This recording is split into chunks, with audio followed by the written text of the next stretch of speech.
Olá! Ao retomarmos o complexo e a angústia de castração, é importante distinguir o sentido comum do termo de sua elaboração metapsicológica em Freud. A palavra castração, derivada do latim castratio, designava originalmente a remoção real das glândulas genitais, tanto em homens quanto em animais. No uso contemporâneo, ainda se associa frequentemente à emasculação ou à retirada de testículos e ovários. No entanto, quando Freud introduz o complexo de castração na teoria psicanalítica, ele desloca radicalmente esse significado para o campo do simbólico e do inconsciente. Em textos como Três Ensaios sobre a Teoria da Sexualidade, 1905, sobre as teorias sexuais infantis, 1908, e, sobretudo, A Organização Genital Infantil, 1923, Freud articula o complexo de castração ao desenvolvimento sexual infantil e ao complexo de Édipo. A castração deixa de ser entendida apenas como operação anatômica para tornar-se experiência psíquica estruturante. Freud observa que, nas primeiras teorias sexuais elaboradas pelas crianças, há uma tendência universal à atribuição de um pênis a todos os seres humanos. A criança parte da referência de seu próprio corpo. O menino, por exemplo, não concebe inicialmente a possibilidade de ausência do pênis. Essa hipótese não encontra representação psíquica imediata. Assim, quando confrontado com a diferença anatômica, ele pode negar o que vê ou reinterpretar a percepção. O caso do pequeno Hans, analisado por Freud em 1909, é emblemático nesse sentido.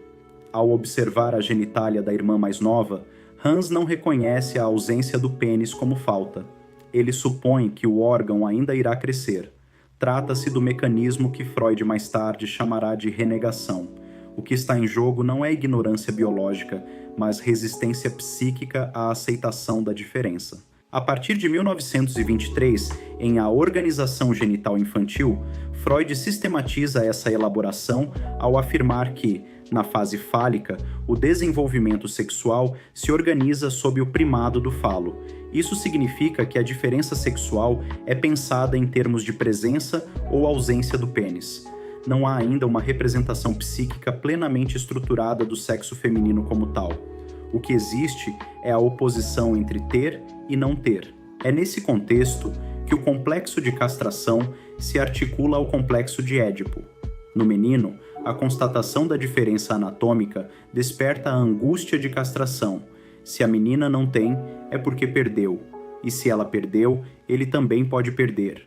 Essa ameaça é vivida como possível punição por seus desejos incestuosos em relação à mãe. A figura paterna, enquanto representante da lei, torna-se portadora dessa ameaça. Em A Dissolução do Complexo de Édipo, 1924, Freud afirma que é justamente a angústia de castração que leva o menino a renunciar ao desejo edipiano e internalizar a interdição sob a forma do superego.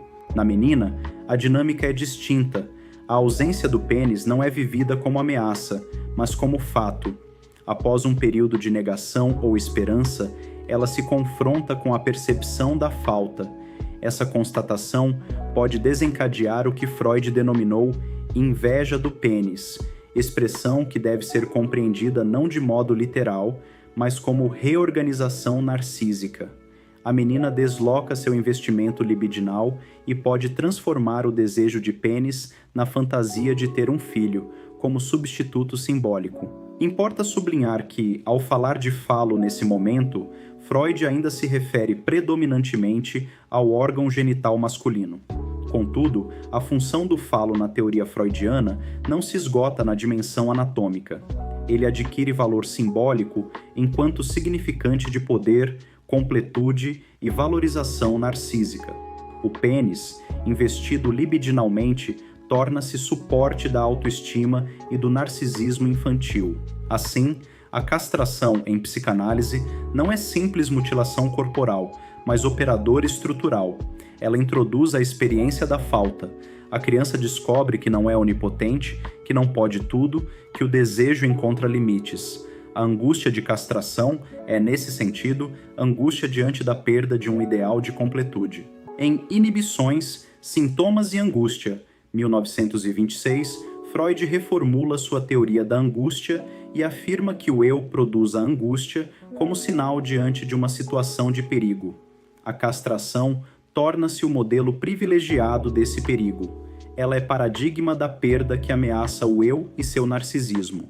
Quando Freud afirma que o complexo de Édipo constitui o núcleo inconsciente das neuroses, ele está dizendo que a maneira como o sujeito atravessa a angústia de castração deixa marcas estruturais. A recusa da falta pode produzir fixações, sintomas, formações defensivas. A aceitação simbólica da castração, por outro lado, permite a inscrição da lei e a organização do desejo sob o princípio da realidade. Desse modo, a castração não deve ser reduzida ao plano biológico. Embora derive de um termo anatômico, ela designa, na teoria freudiana, uma experiência psíquica universal ligada ao reconhecimento da diferença sexual, à interdição do incesto e à constituição do superego. Trata-se de um momento decisivo na estruturação do sujeito, pois é ali que o desejo encontra a lei, que o narcisismo encontra o limite e que a fantasia de completude é confrontada com a falta. Esta aula é parte de um percurso que não se faz com pressa nem com respostas prontas. A psicanálise se constrói no tempo, no contato com o texto, com o pensamento e, sobretudo, com a escuta. O que foi apresentado aqui não se esgota neste encontro. Ele serve como ponto de apoio para que novas perguntas possam surgir e para que o pensamento continue se aprofundando. A psicanálise não se oferece como um manual. Ela se sustenta como uma experiência.